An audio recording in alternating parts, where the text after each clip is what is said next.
Ayan si babe natutulog. Hi mga ka-afam, sobrang out na nga sa amin dito ngayon. Simula pa kaninang alas 6 ng umaga. Dito lang ako sa labas ng bahay kasi dito mahangin-hangin. Si babe naman nasa loob nag-o-oxygen. Actually hindi ako nag-aalala ngayong burnout kasi meron kaming extra oxygen para kay babe. Pakita ko siya sa inyo. Kanina nandito si babe sa labas. Pero ngayon nasa loob na siya ngayon ng kwarto natutulog. So ito siya ngayon. Ayan si babe natutulog. Tapos, ayan ang dalawang oxygen tank namin na may laman. At ito ding isa. So, may kasama to siyang dalawang battery na extra.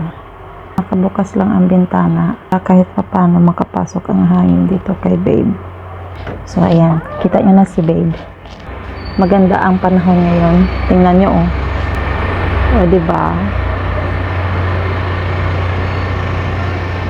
Diba? Ang ganda. O, diba? Init na init. So, mamaya-maya, babalik ang power 6 PM. Pero, ganun pa man, naka-charge na kami ng flashlight, emergency light, candle. Diba? Kailangan kasi prepared sa araw-araw.